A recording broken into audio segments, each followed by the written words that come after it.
Welcome to the AA, to everybody who is visiting, and hello to all of those who are residents here. My name is Samantha Hardingham, for anybody who is visiting, director of the AA.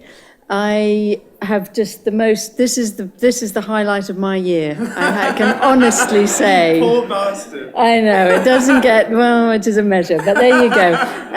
I can't say, I feel like I'm getting married. It's just really amazing. It's not going to happen, so it's okay. This is such a privilege to be able to introduce John Walter, who has been a friend for a very long time, but more importantly, a colleague, and who I taught with last year in Diploma Unit 7. 1 year, that's all we got. But who knows? You never know what will happen next. We'll just wait and see. But it was the most incredible year. I have to say, John is quite a lot younger than me. You wouldn't know, but he is quite a lot younger than me. And I've always thought he is actually my senior.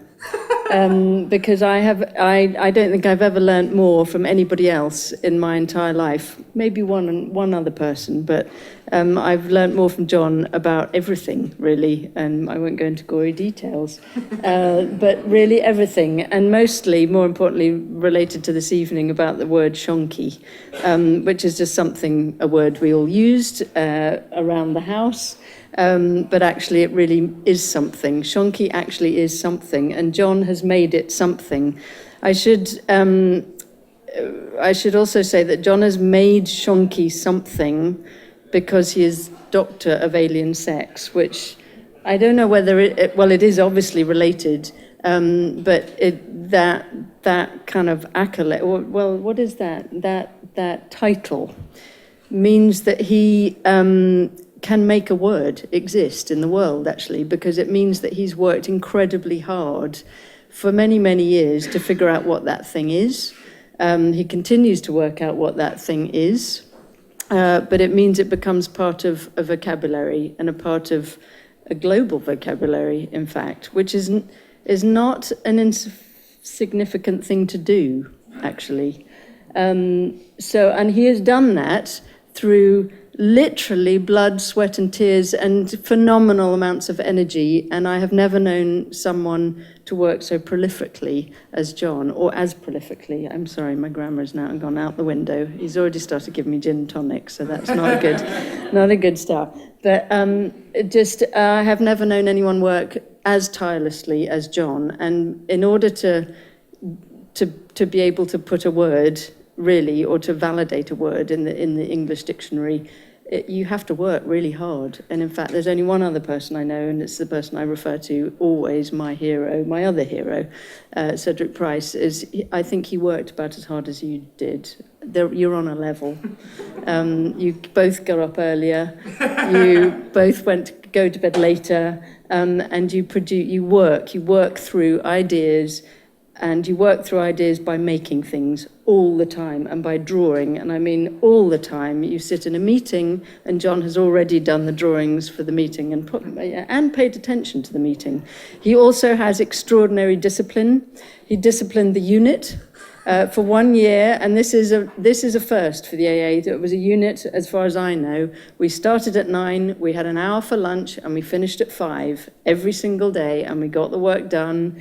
And a lot of work done, and that was just fantastically rewarding. It's possible. There is a culture in architecture where that's supposed to not be possible, and it means you don't really work like that. But actually it meant we focused, all attention was on the work, not much attention off the work for that period of time, except at lunchtime and before 9 and after 5.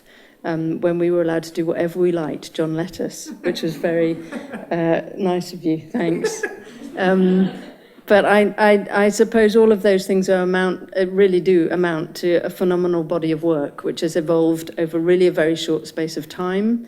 God knows how you're going to spend the rest of your life there, or how the rest of the world is going to cope with the volume of work, but I'm sure it will. It'll find ways, and you will find ways to make that work. But I just thank you for coming, because you're a busy man now. In fact, probably too But really, it's a privilege to have you back. Thanks. Thanks for inviting me. Thank you.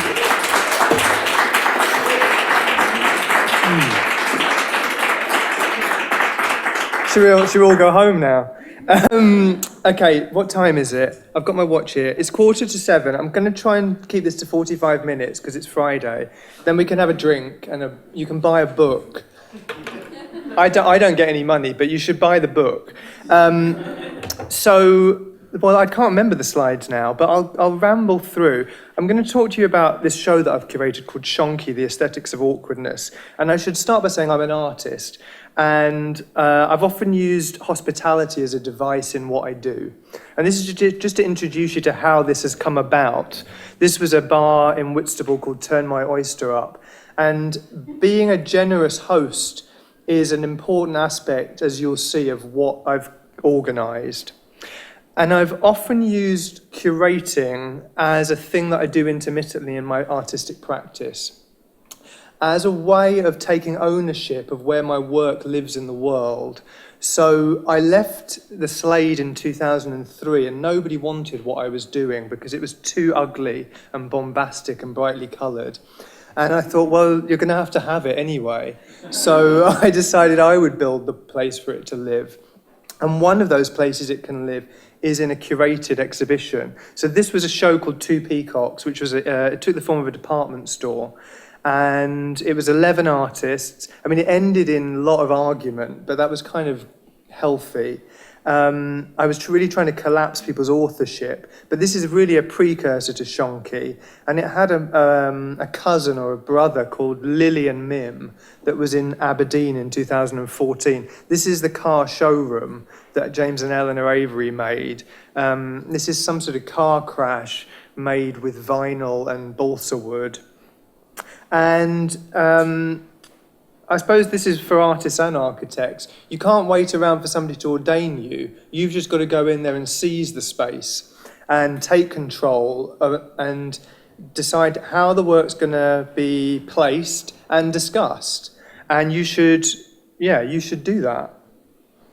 So the other thing that I did in order to take ownership of what I was doing was do a PhD, which I'd always been very scornful of, artists doing that, but then I needed the money and it was paid and I could pay the mortgage for 3 years. And I could also do this very big project called Alien Sex Club, which was about how you might update discussions around HIV and visual art by using spatial design and maximalism.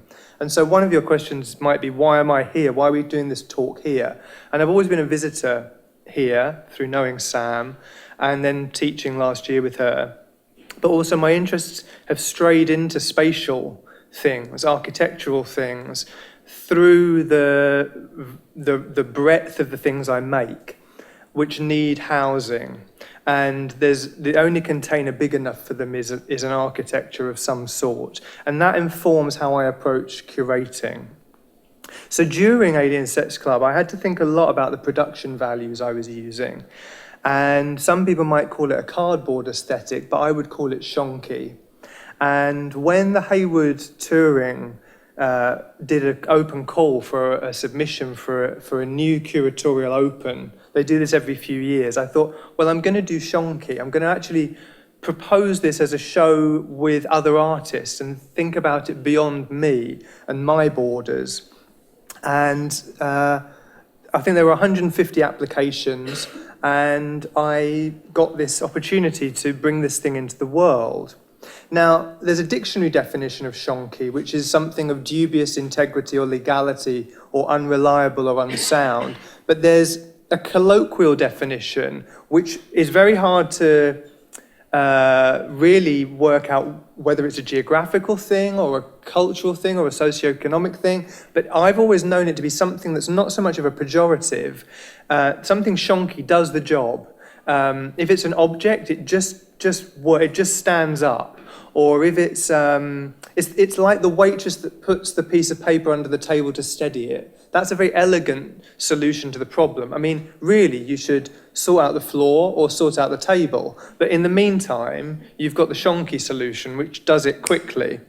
And that can be... So another reason for being here and having this conversation is somehow it's been very useful in critiquing people's architectural projects here, because sometimes people will do something that looks a bit clumsy, and actually it's a brilliant answer, or it's a brilliant proposition for something, but in another unit it might be not considered. It might be dismissed as shoddy, but I think it might be brilliant. So this needs some more fleshing out.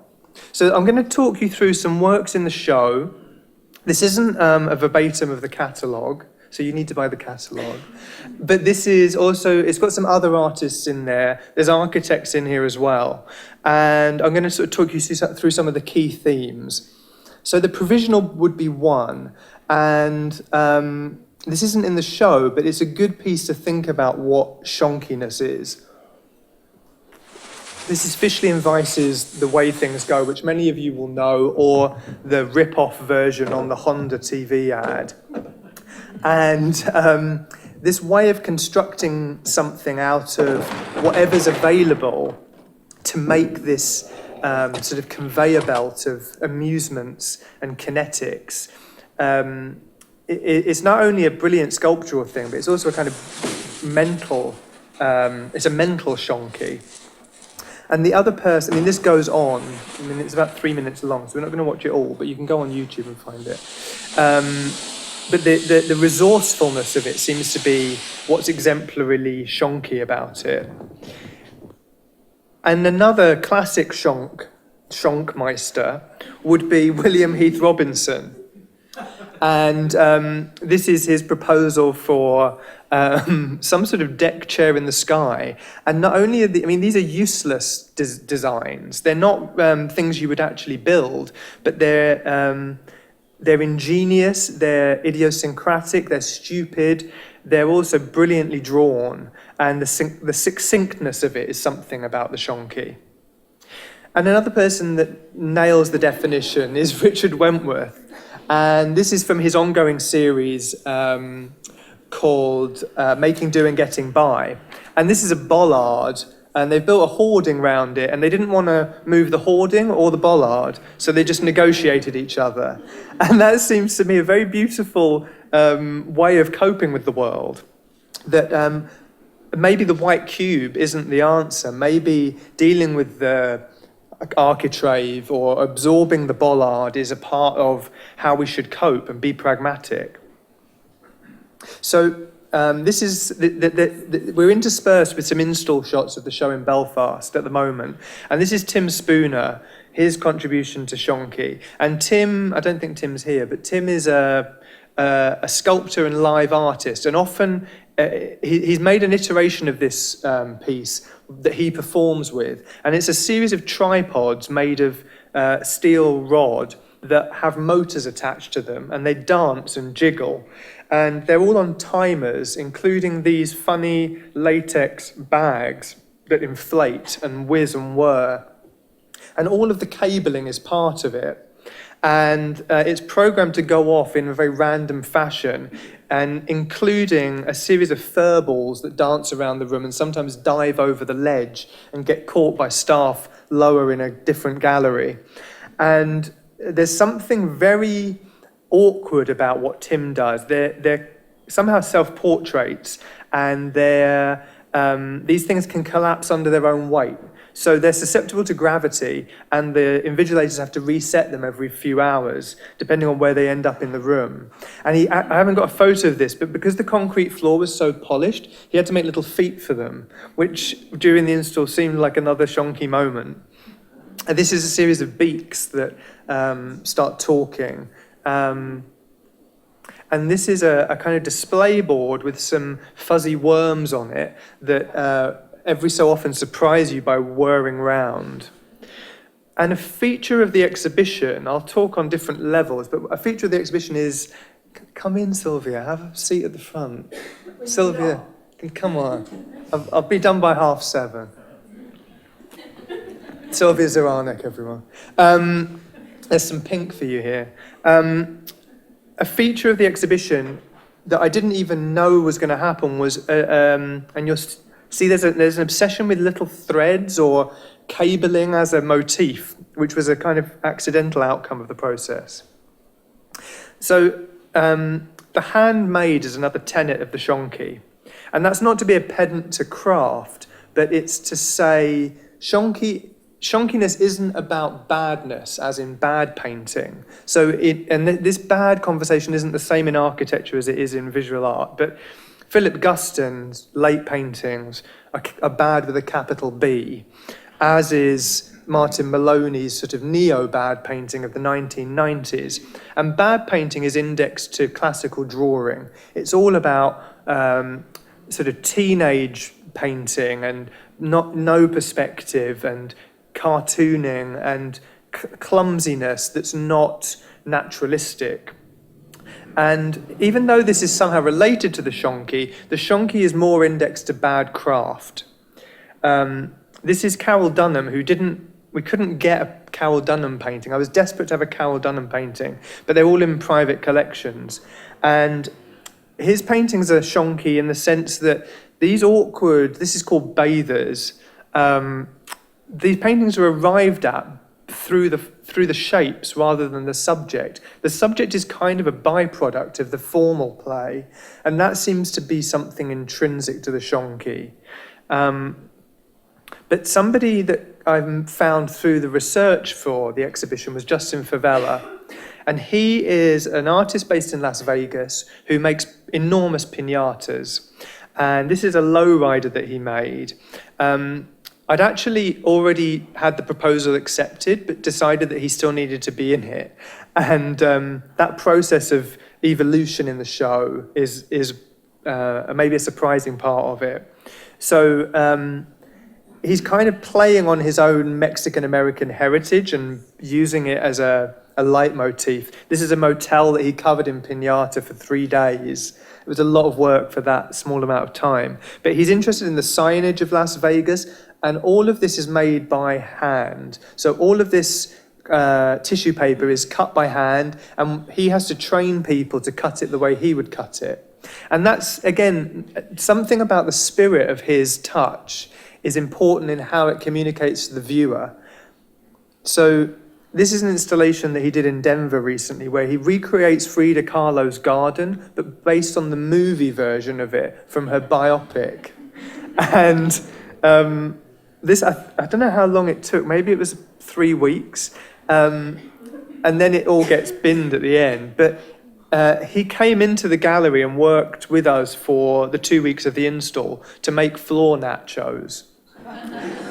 And this is about 9 meters wide by about 9 meters high, and it's made with assistants that he trained in the space, and somehow having him in the space charged the space up as well. He also decided that he would have Mexican food every night in Belfast, which is easier than you think, but maybe as bad as you'd think. So it's very important to have the beans and the diced tomato and the guacamole and the cheese. And just weirdly, the colours of the way he layered up the tissue paper became a big part of it. So somehow the hand does something that maybe charges up objects with aura, that even though we're told in art history that shouldn't matter, potentially it does if you're not an artist. Maybe if you're just a person that comes in off the street. The authorship, knowing that Justin Favela made this rather than Joe Bloggs made this, is somehow very important, and maybe we should allow for that. So something I didn't do in the show is include any ceramics, and that was a very conscious decision because there's a big thing about ceramics at the moment, and that you could do a whole show just about Shonky ceramics. But it seems to me this is very overplayed already, and so I would just not do it. So sorry, Aaron Angel and Emma Hart and various people, you didn't make the cut. Okay, let's talk about the canon. So we think in our internet age that there's a sort of pluralism, and that everything's up for grabs, and that there's no hierarchy perhaps. But actually that's not true. There's certain tastes and fashions and louder voices and predominant ways of talking about things. And Shonky is absolutely coming out of Alien Sex Club in the sense that I'm thinking about how queer subjects have been represented in the past. And Felix Gonzalez Torres really innovated how HIV/AIDS was depicted in the late 80s and early 90s in a post-minimal way. And that's been taken on by younger artists working today like Prem Sahib, dealing with similar subjects, and that's in contrast with people that came before them who were dealing with queer subjects in very flamboyant ways. So one of the attempts within Shonky is to not resuscitate certain people's careers because they're perfectly fine without me, but to reposition them at the centre of the discourse. And so Andrew Logan is a cult figure for certain people, and he makes these amazing sculptures from mosaic and glass, and this is called Divine in Heaven. This is the drag queen Divine in a rainbow on a cloud, and then I've hung it on a white and green wall.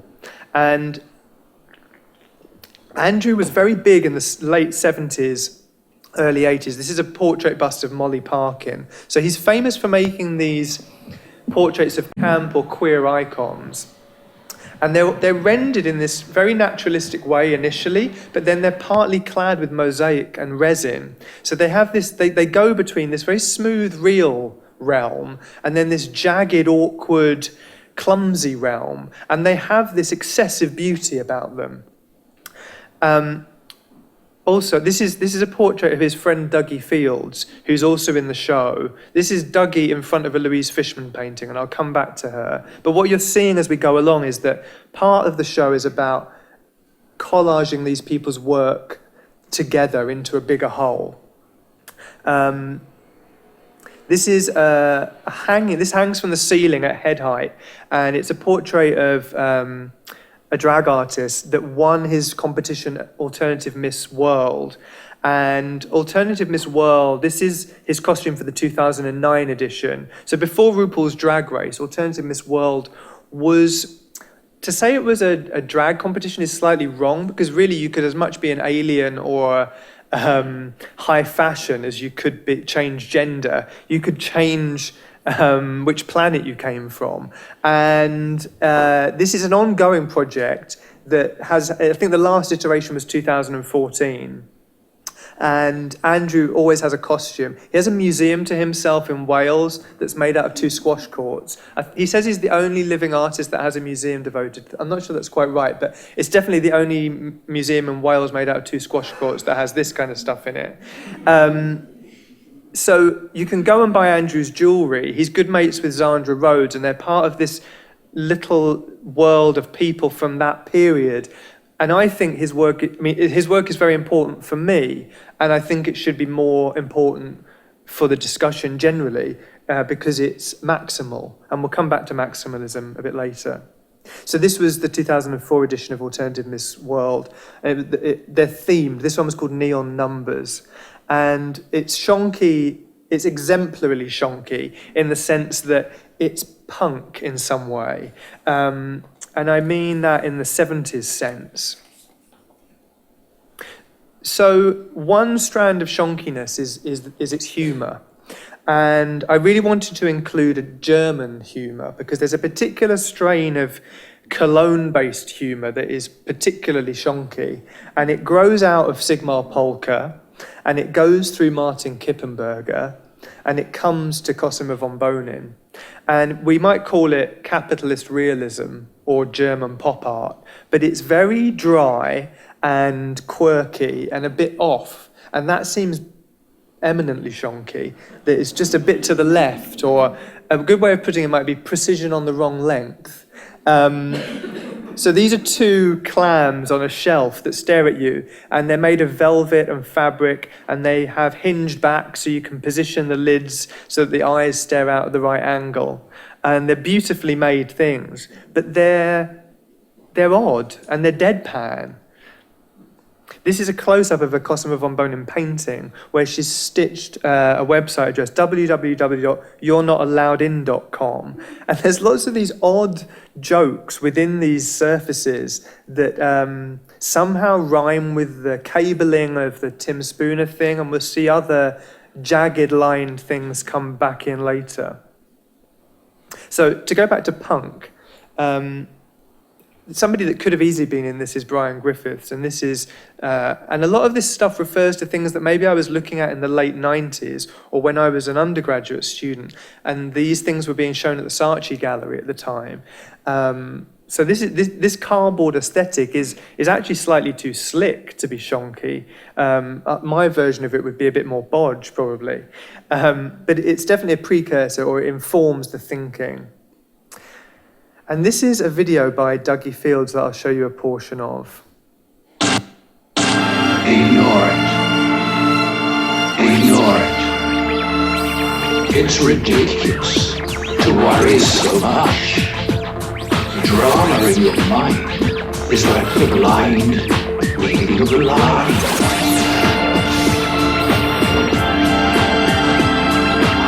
Too much. Too much. Too much.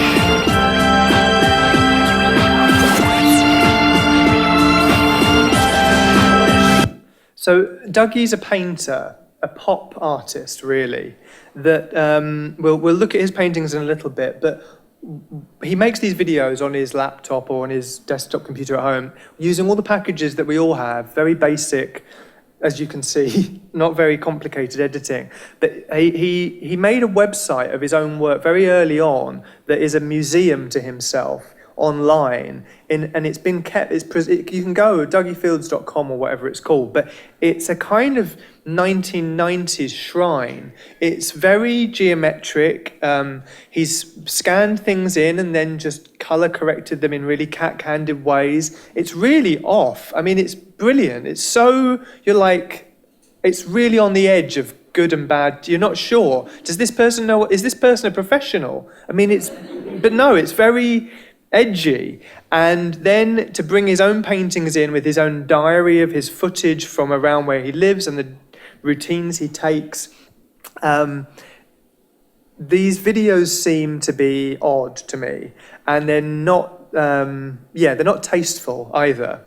But there's a weird connection that I made with them to Jacolby Satterwhite, who's a much younger American artist. And one of the things within Shonky is to think of it as an umbrella for bringing together artists that haven't been exhibited alongside each other before or considered in relation to one another before. Artists of different generations and nationalities, and who share a sensibility that may not be obvious at first sight. So this is a portion of Jacolby Satterwhite video.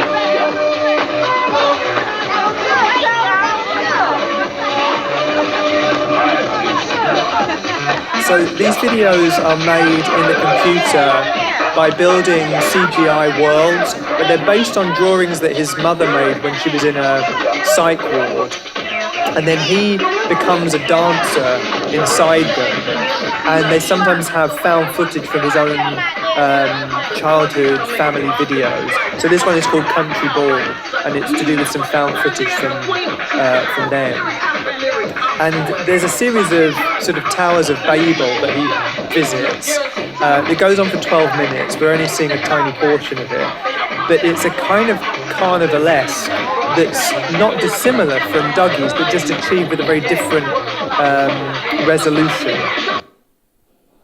So this way of using what's available is important, and Plastique, Fantastique are a collective that are doing it in a slightly different way. So they comprise 2 key members, and then they, for the purposes of Shonky, there's 5 of them. And this is a series of very large tarot cards that they made, all of different versions of the Hanged Man or the Traitor card. And this is how they're set out in Belfast. And at the opening of the show, and at the opening of each version of the show as it travels to Dundee and to Bury in Manchester, they will perform with these things. And their performances are rituals. They're somehow sort of pseudo-religious rituals that take on all the tropes of capitalism. They deal with Bitcoin or the internet, and they're visually excessive. The prints you'll see they bring together images that are sometimes of very different resolutions and print them together. There's a lot of viruses in these images as well, and they're interested in memes and how images are spread and reproduced and mutate. And there's an energy to their performances that is raw and dangerous and very dark and funny. And they seem to be elements of the Shonky as well.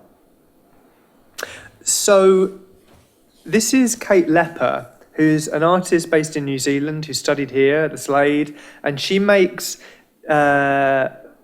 containers for things. In the past, they've contained things like leaves. In this instance, they contain all the packing materials from how work was shipped to Belfast. And this is a big hanging ball that is suspended from the ceiling. It's in front of a big curtain printed with a Hundertwasser building on it. And Kate's work suggests that it's functional, but it's absolutely functionless. I mean, these things are decorative, and they are covered in zips and cables and pulleys and levers, but they don't do anything. They just sit silently in the space, and they're intriguing. This is another one that's strapped to a column, and they're made out of recycled plastic and satin, and somehow they repurpose a kind of 1970s biomorphic feminism and update it. And this is how one of them is hung alongside some other works. So you'll see that there's, I don't know that I've got plans in here, but I think I've put some things in for the architects. So there's a big cobalt blue wall, a chroma key blue wall. It's not as chroma key as I wanted, but they were being tight on money. And it's hung in front of 2 Louise Fishman paintings and an Andrew Logan glass work, which weighs an enormous amount. And I thought that this was going to cause massive ructions because Louise Fishman came over from New York, and actually she didn't care how close they were to Andrew's work. She cared about the distance between her own 2 paintings. So you've got all this ego to contend with when you're curating something. And also, I'm not a professional curator, so there's this other game at play. So, okay, there are some plans. So this is the lower room. And, I'm not doing this as an architect would do it. It's more about blocking things out. And we didn't really build very much. It's a very low impact show to erect. So you've only got a couple of columns and a wall to build. And then in the upstairs space, you've got to hang some curtains. And then the rest of it is all temporary. So you have this cobalt blue wall and this chroma key blue wall fighting with each other. So, Louise Fishman maybe isn't so well known here, but she's very well known in the States. She's in her late 70s, and she's famous for a series of paintings called The Angry Women.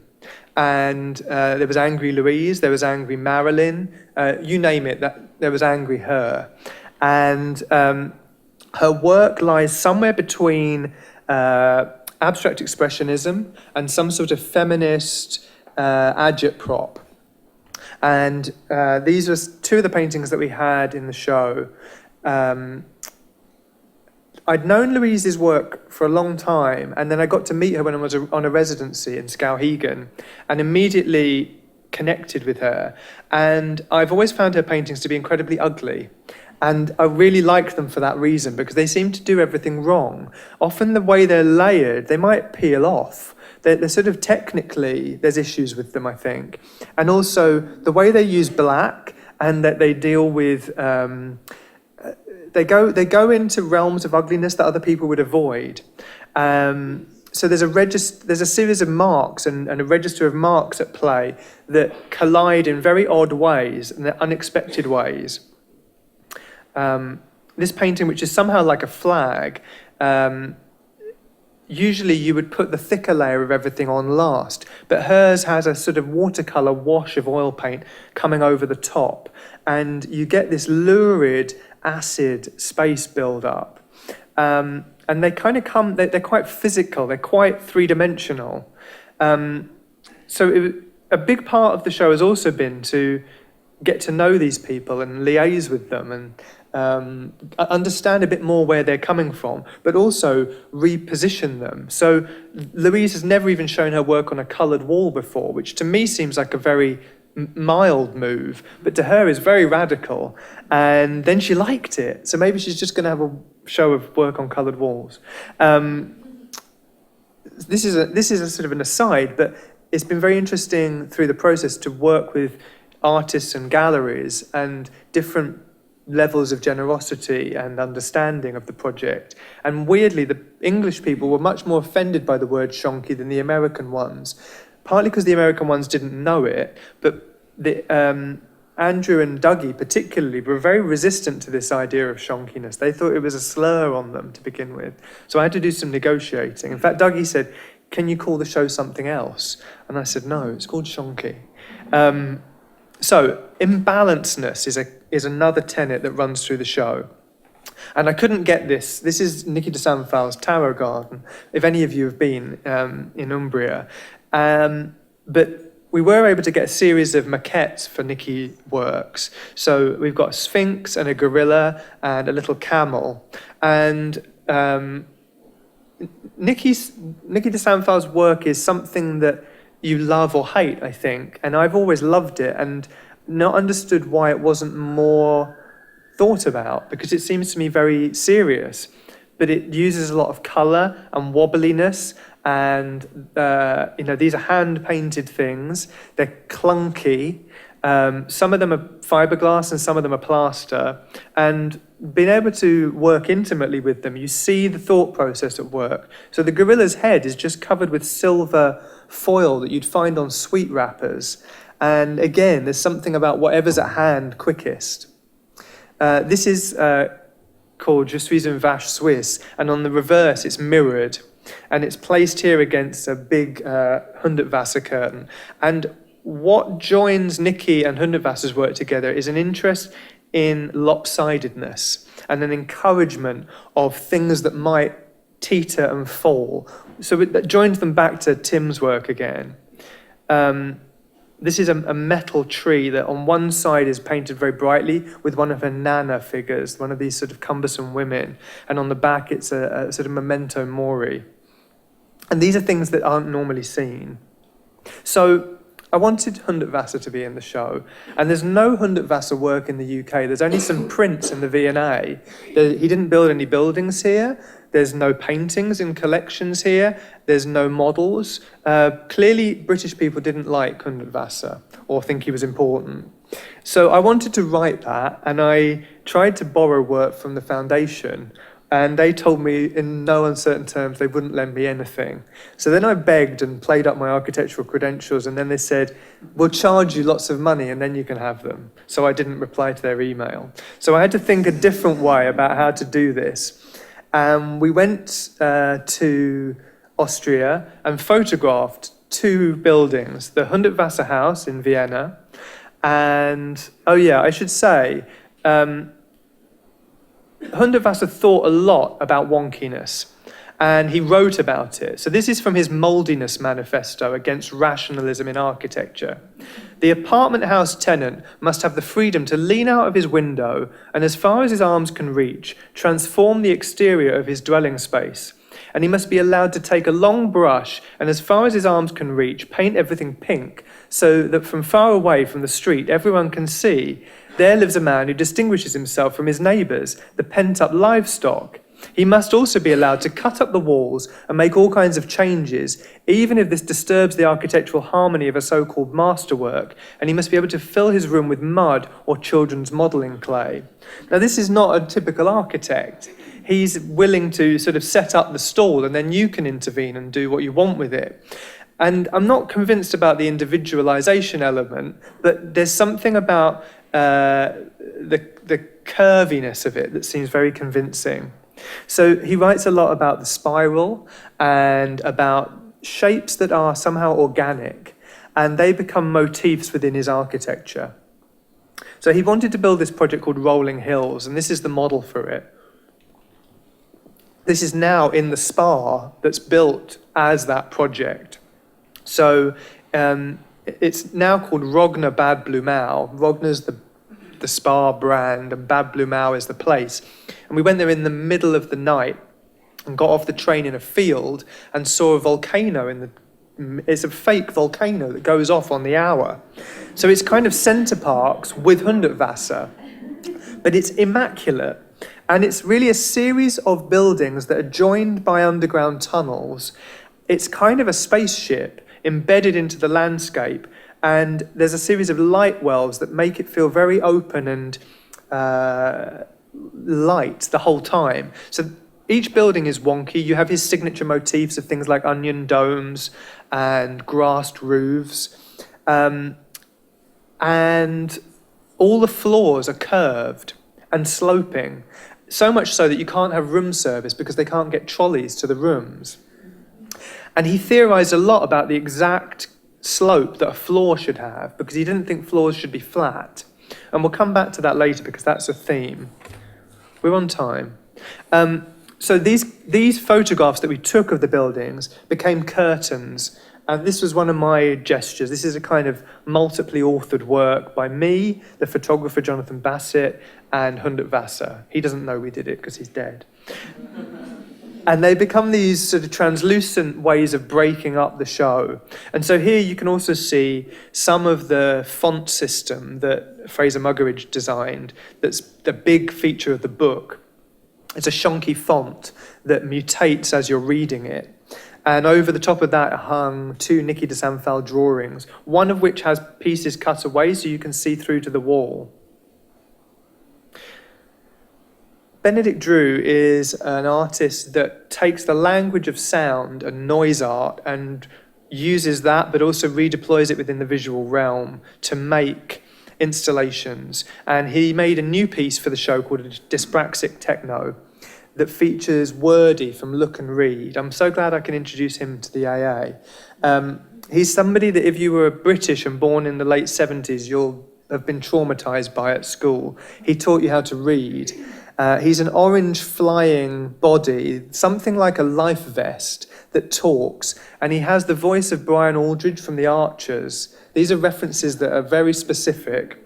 And this dyspraxic techno is somehow about the trauma of language, and I've described Ben's work as being a kind of noise-cancelling machine for culture. So you've got these two brains, a left and a right hemisphere, that fuzz and burn with each other, and they're somehow trying to deal with the bullshit of television and of internet culture and the propaganda of Tory government and all these things.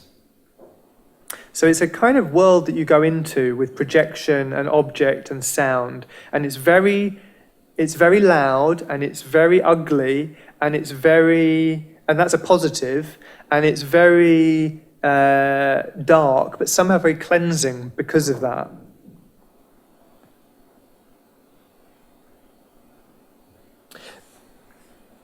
So these are Duggie Fields paintings, and they're a weird pop art. They're hyper flat, but they're not really like anybody else's work. They're not taped. They're all painted very slowly with acrylic, and they have these highly anachronistic motifs. They don't really change. You can look at one from the 70s. This is 1976, and this is 1990. And not much has shifted in terms of the handling and the imagery. They're about redeploying motifs, but they have this very jagged line that is, it's not the sinuous line of Liechtenstein or the beauty of Patrick Caulfield. It's something else. And I should have said this earlier, but I wanted to quote Judith Halberstam in The Queer Art of Failure, because that was something that informed the project. Jack, Judith, whichever time the book was written. This book really, if you haven't read it, it's thinking about how failure can be a queer methodology. And although that's not at the heart of Shonky, it dovetails with it. And so they say, we can also recognize failure as a way of refusing to acquiesce to dominant logics of power and discipline as a form of critique. And so these idiosyncrasies of these artists and architects are ways of opening up new space, new discursive space. And the tenacity of someone like Duggie to stick out this for so long, doing it in this very odd way, seems to me very exciting and full of opportunity. Okay. Another figure that doesn't appear at the AA very often, Les Dawson.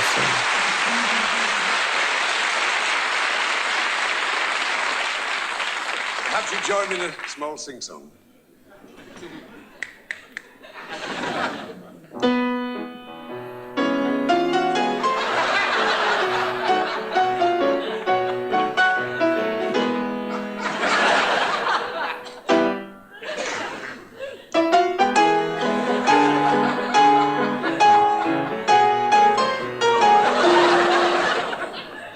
Yes, ladies and gentlemen, where would we be without good music?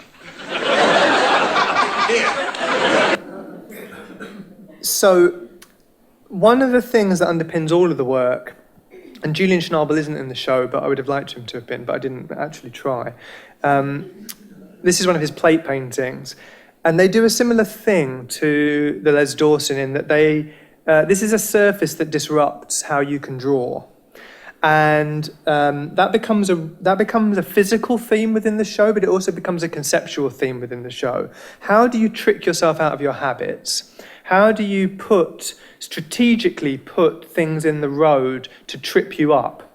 And there is architectural precedent for that, and it's Arakawa and Gins. And they built certain projects. This is their reversible destiny lofts in Japan. And their architecture was designed or intended to extend your life expectancy by forcing you out of your habits.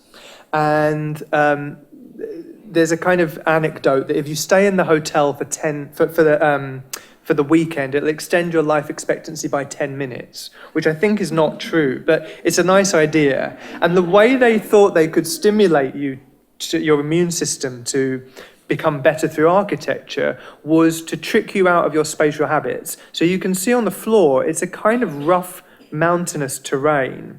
We've included in the exhibition their model for the Inflected Arcade House, which is really a series of labyrinths, curved labyrinths that are collaged together to make a strange house that none of us could live in probably, but also built on a series of hills. And the terrain is as much a part of the space as the walls. And one of the projects they did build was called Bioscleve House, and this is built in the Hamptons. This is a drawing for it. And it's really an inverted mountain with a series of rooms, and you have to climb up and down to go to the kitchen and the toilet and the bathroom. And this tricks you out of knowing how to walk and stand and what is up and down and what is gravity, and that changes how you think about your body, and it changes your posture. And all of this accumulates to a lot of jargon that they talk about. So they talk about landing sites, which is really, where does your foot go when you walk? If you're walking on a flat floor, you don't even have to think about that. But if you're walking on a weird plastic mountain, you possibly do have to think about that. They also talk about architectural body, by which they mean not only your body, but the space around it and what it can touch in terms of perception and interaction. And they build an architecture on that basis. And what they're really trying to do, I think, is scramble the coordinates of what we know and redeploy them in order to force us to think beyond who we know we are.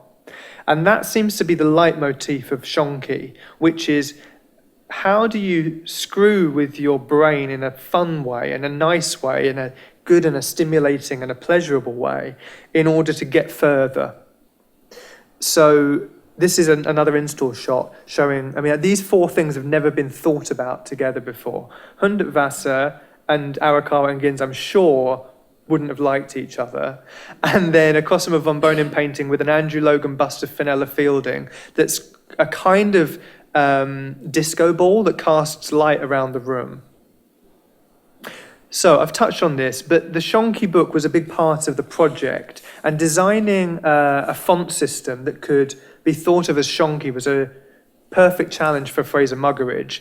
And you'll see if you look in the book, it's not really a font or a typeface as such. It's really a program in which multiple typefaces can be loaded into a program, and the constraints set to hybridize those fonts as you type, which sounds mad. And I haven't done it. I've just heard about it. I can't, there's only so many meetings I can have. But the things that it produced are not for the dyslexic, let's put it that way.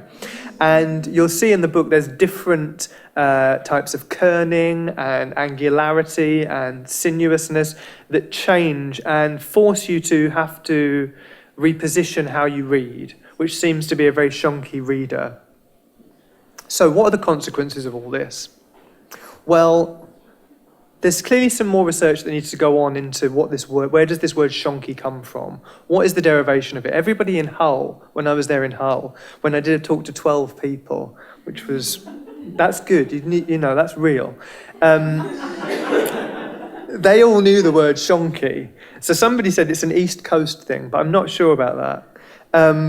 That needs a bit more research. But also, there's something going on in a lot of these projects, of which Shonky is the latest, where architecture can take the role of the curator, or the artist can use architecture to do what a curator could do in a different way. That's not to say the curator is redundant, but there's another project that can happen, and I think that needs some further work. And one of those projects that I would like to do next is really to flesh out what is maximalism, and Roberto Matta would be one of those people. And by maximalism, I don't just mean the opposite of minimalism, and Duggie Fields is somebody that has referred to maximalism as minimalism with a plus, but I actually think it's more about how do you contextualize things within one another and be pragmatic visually. What if you put your thing in the middle of Shinjuku? Could it cope? Rather than putting it in a white cube space where there's room to consider it? Can your thing compete with that environment? And then it's important to remember that I'm not a curator, and that this work has informed what I'm making back in the studio. And so this is a series of paintings that I'm making for my project, which I'm working with Professor Greg Towers, who's here tonight, called Capsid. And this is going to happen in May in CGP in London, and then goes to Home in Manchester. And this way of thinking about a maximalism and a Shonkiness within painting is really being enriched by thinking about the Hundertwasser stuff particularly, but also certain types of VR that I'm playing with. So this is a capsid, which is a shell inside a virus that holds DNA or RNA. And I'm playing with, I don't know whether Pete's here tonight, Pete Kang, no. But we've been working to make some strange VRs.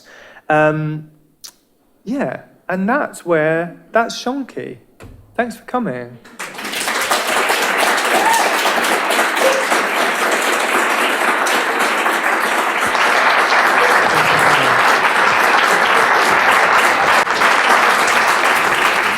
Hi. Hello. Very interesting talk. This is all very new to me, I have to say, so I hope my question is not too candid. My first question is, would you say that outsider art is Shonky? Some of it can be. And why? Some is Okay. not. Shall I answer that one first? If you don't mind, yes. There's not really, there is no outsider and insider art. I think those distinctions are a bit old-fashioned somehow. I'm not convinced by them, but because people can be brought in and out of the canon. But there's amateur and there's professional, because you can either get paid for something or not. Is Adolf Wolfli a Shonky artist? Yeah, in a way, but there's other hierarchies to unpack within that I'm not sure benefit. I think it's a longer conversation. Okay. That's a cop-out, but... A little bit, because maybe the difference, if I understand you well, between outsider art and Shonky might be the intentionality, because my impression is that all the work and all the art you've shown, there was an intention to have all these attributes, whereas maybe in outsider art, there's no such thinking behind what's being made. That's where I'm not sure, because I think there probably is. But I just think that it's not shown in the same places or discussed. I mean, it is increasingly, those things emerge. That's for me.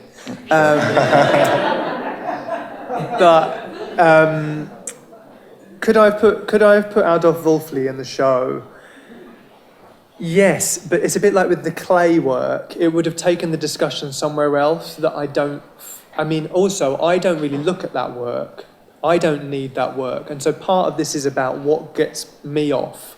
And that, it's not that I don't, some of those outsider artists are interesting to me, but others, I was more interested to reposition, particularly Andrew Logan and Duggie Fields. Yeah. Did you have a second part? Yes, I do. Could you give examples of Shonky art in other type of artistic expression, like cinema maybe, or theatre? Music, although you showed an example. Well, in the book, there's a piece of Shonky writing that Zoe Strachan and Louise Welsh have contributed that really uses the typewriter, so it uses the analogue, but it also uses the idea of the unedited or the first draft as a way of rethinking that. I think in music, a good example would be the first take, on a Kate Bush album when she just keeps the first take and uses that. It's not, what I'm not arguing for the Shonky exclusively, what I'm arguing for is there has been maybe a predominance of the slick and the fabricated, and I'm just asking for another conversation to be had simultaneously. Thank you.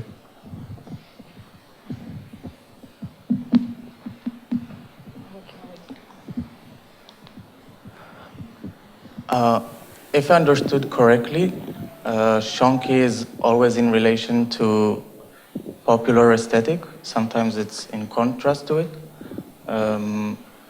Is Shonky also changes throughout time? Or is it always this kind of self-aware, colorful kitsch? I think that's to do with my taste. You're seeing a particular, it's me that's done it. I happen to opt for the brightly coloured pop thing rather than the dour minimal thing. But you could have, with the Richard Wentworth bollard, that's not, okay, it's a blue wall, but that's not, so it doesn't have to exist purely in that realm. No, absolutely not. Is this to do with a particular time period? No, I don't think so either. I think that, if you're an Egyptian, you can build a Shonky pyramid, but it's better if you don't because it's quite heavy. But it's a sensibility. It's a particular kind of critical engagement with how you make things and when do you leave them. Do you polish the thing up or not? Sometimes you need to, sometimes you don't. And I think just an awareness that you can have the quick thing is a good reminder. How is it different from Camp, the self-aware kitsch of Susan Sontag? It's not exclusive. Camp would dovetail with it, but I don't think that with the Arakawa and Gins, for example, there's anything to do with camp or kitsch there. Particularly with the Andrew Logan and Duggie Fields, sure, that's there. But I don't think it's not necessarily about self-awareness. It can be, which is why the outsider art could come in. I'm thinking about when I make a painting, for example, I've been in the studio today making something. It's more about being a detective on your actions. So it's not so self-conscious that you premeditate the thing. It's more about the willingness to step back and be an observer in the process while it's happening. I don't know whether I'm distinguishing it enough. Maybe it needs more ironing out. That could be your study. Thank you so much, John. This was wonderful. I was going to actually bring up the similar point and kind of the question if Shonky is really ours, or if Shonky is always around. Yeah. And I was going to bring the example of a Shonky kind of hieroglyph wall, which I'm sure could be. And in that case, if Shonky has always existed and will, but my follow-up question would then be instead, how do we take care of Shonky? And how do we and I would be curious to hear if we, by naming Shonky, put Shonky in danger. Yeah, potentially. We could be jeopardizing it. And what should we do to keep Shonky happy? Or do we eventually need to say goodbye to Shonky? Nobody puts Shonky in the corner. No, this is the danger of outing it. It could just cancel, it could kill it. And certainly, it's probably killed it for me. Because I've given it over and had to clarify it a bit. I mean, we've got archivists in the audience. How do you preserve the Shonky? I mean, there's those Picasso sculptures that are falling apart. You know, you open boxes of Schnabel plate paintings that have come across the ocean, and there's bits of plate in the bottom. What do you do in that situation? I think maybe there's an issue about heritage culture, or how do you preserve things, or do you or don't you? Do you just remake them? It's to do with production values, I think, in the sense, I'm trying to relate it to what I do. So, you know, I'm making these paintings on canvas on the wall. They're not stretched on frames. If I tread on them and get a footprint on it, I'll keep it. It's part of it. Somebody else might, a different strategy might, I mean, if it's really fucking the thing up, I'll paint over it. But it's about a pragmatism. So how do you preserve that? You have to make people sensitive to it as an option. You have to have it in the discussion, and you have to, it mustn't just veer that we all start making Shonky things. It can't just become the trend that we all go to Shonky. It's got to be about a left brain, right brain thing of when's it appropriate to do the Shonky thing and when's it not? When do you need to really resolve the thing? And and maybe going between the two is a healthy way of thinking. So I don't know whether that answers it, but you're right. Somebody else needs to do a study on the history of Shonky. Yeah. What was a Victorian Shonky? That was my next question. Can Shonky be historic? Would L.S. Lowry be Shonky to you? He is pretty Shonky. He's very Shonky. Yeah, and they're really ugly. I went and saw a bunch of them in Salford at the museum there, and and he's playing with outsider art in another way. He can be in the bigger survey. Yeah. I just wanted to pick up on the business of appropriateness and this business of taking care of Shonky and knowing when it's the moment and when it isn't.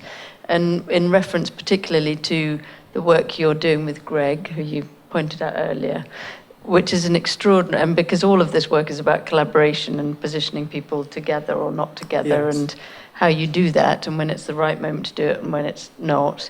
And that's a difficult thing. And that collaboration seems to me the most extraordinary and almost impossible collaboration. Maybe could you just say a little bit more about that? Because I think it is refers to this business of when Shonky's really useful, whether it's appropriate or not. Well, I think one of the things in the show, and all the documentation is available online. It's really a Gesamtkunstwerk. It's one piece of work where I use 14 people's authorship to make a single piece. And if you sliced a cross-section through the museum, you would get a big painting, probably something that looked like a David Sally painting, but with video and other things inside it. And that's an artist's way of curating a show rather than a curator's way of curating a show, because I'm using that blue wall as a canvas to organise some things spatially that isn't polite. You know, it's about somebody getting a bit too close to you on the bus by putting that painting too close to that one, and forcing those collaborations to happen, and this is where it returns to hospitality, using my social skills to negotiate those relationships in a way that somebody else couldn't. So to have Louise Fishman in the room and be having that conversation is a way of triggering it and encouraging it and working it through together. And it is all about collaboration in that, to go back to why bother doing this in the first place, you know, you're not alone. You're not just doing something in the room, whether you're in architecture culture, it's more, and in science, it's more familiar to be working with other people. But artists are trained to think that they do things on their own, which as soon as you leave art school, you can't. I mean, you couldn't at art school, but you thought you were going to go and sit in a room on your own, and then you didn't. And the sooner you can work out how to... So it's all about negotiating thresholds and when to push and pull and when to have the argument and not. And that's the kind of unwritten story of doing that show, those tensions. Hi, really grateful to you for introducing this word shonky. I'm going to be using it a lot from now on.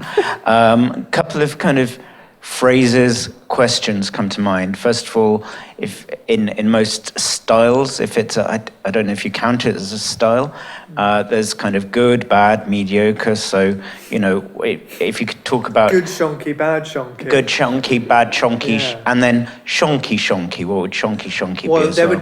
shonky is not shoddy. Yeah. So there's a thing that's so crap that you just put it in the bin. But then shonky is elegant. It's exquisite. You know, you admire the thing because of its precision.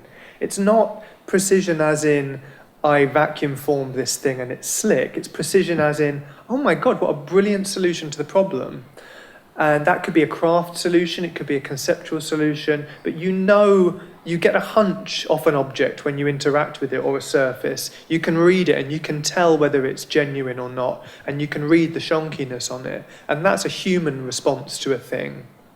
So is there badge that I don't know what the hierarchy is. We'd have to get, that needs some more work. Yeah. Are you going to be on the team? I'd be honoured to. Thank you.